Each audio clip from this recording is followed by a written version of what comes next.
Hi, and welcome to this demonstration of using printf with RTOS, the FreeRTOS. I'm going to show it working and also it not working, and we will compare and contrast.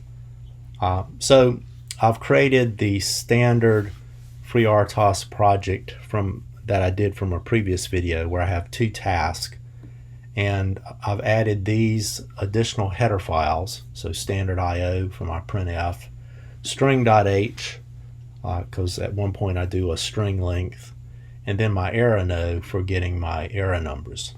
So that's the first change I made. And if I come over here using my navigation in my Project Explorer under my main.c, I can expand that, and I'm going to go down here where it says main, so go down to my main function. The very first thing I added, I want you to notice right here I have a printf, says before starting any threads, backslash new line backslash return, and I've set a breakpoint on that. Although, you know what, I think I'll remove that breakpoint, so I'll double click to remove it. Notice I call this before creating any threads. Alright, so I'm calling this before I've created any threads. I have this creating two different threads here. I say threads, I guess I should say task. Threads or tasks used interchangeably. So here they call them threads using this CMSIS API, and then inside of FreeRTOS they call them tasks.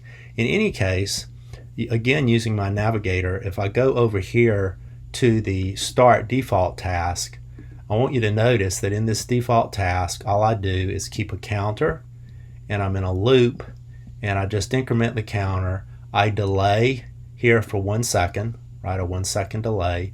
Notice here I'm using the FreeRTOS API, so I could have just as easily done the OS delay, and this would be using the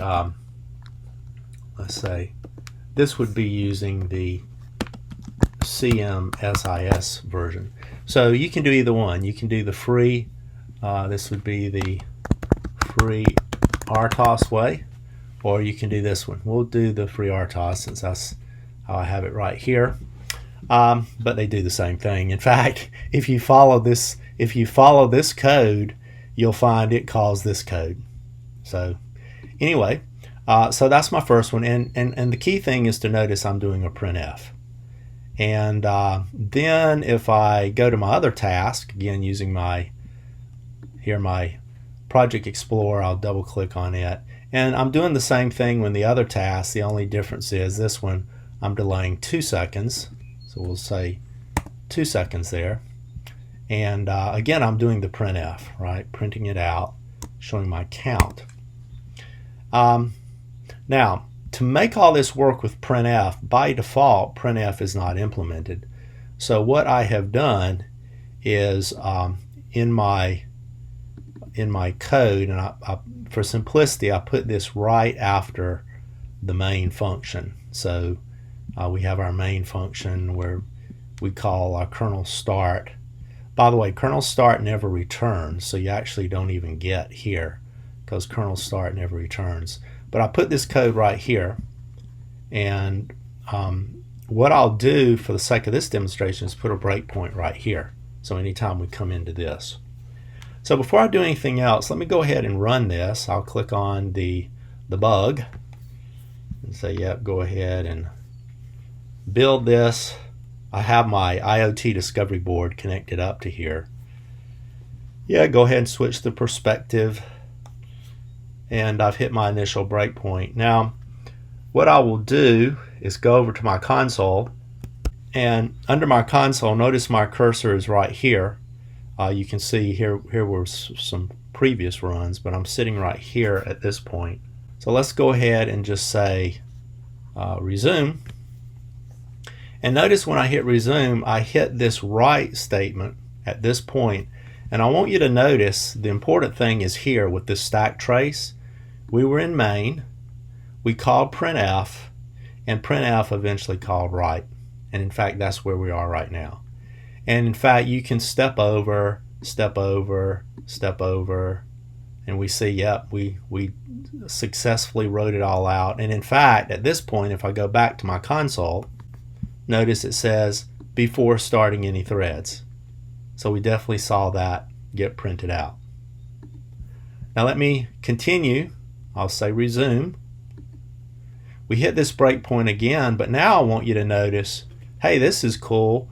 PX port initialize stack, and then start default task, and then a printf inside of that, and then of course it eventually calls write as well. So we're calling it now from a totally separate task, and start task when caught. And so I'll say resume, and boom, we hit the breakpoint again, but this time I want you to notice we've got task start task 2.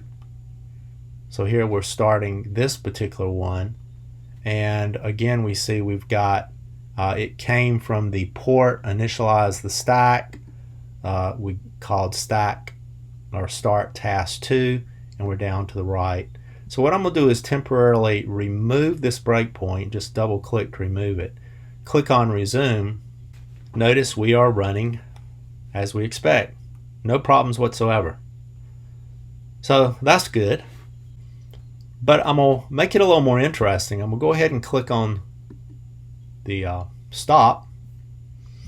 I'll go back to my, here under my main.c, I'll go back to my main. And inside my main, remember we had this right here where I said printf before starting any thread. So we called this before initializing any thread or initializing any task. I'm going to comment out that one line. Now I'm going to go ahead and click on the debug. And remember, this code was running. We just saw it run fine. So yes, go ahead and switch to that. And I'm ready to run it. I'm here at this breakpoint, so I'll say go ahead and resume. Whoa, look at this. We've got a X port start scheduler.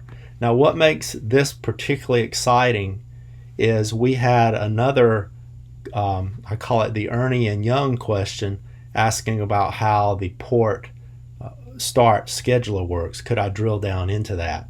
And I'm so pleased that based on Johnny's question of how to make this printf work, we have fallen into two separate sets of students essentially arrive at the same question about, hey, this export start scheduler, which then starts the first task. And notice this gets us into assembly language code. This is ARM assembly code. But notice we're getting a signal handler. Whoa, signal handler. And of course we get to this fault handler. And at this point, we're basically hung. We had a hard fault. Now I'm gonna have a separate video to cover this in detail because it's kind of a deep drill down. But for this video, I want you to observe the only thing we did, the only change we made was in our main.c code where we had our main function. I had commented out this one line of code. And what is particularly exciting about this question, this issue, is it shows very clearly how one line of code can go from everything working to suddenly very strange errors. So I would recommend you get yours running like this, where it's working correctly initially, and I'll click on run, and again we see here it's working correctly. And then in another video, I'm going to cover the drill down of why it stopped working by commenting out that initial printf. Okay, more to come on this. I'm Norman McIntyre. Thanks as always for watching.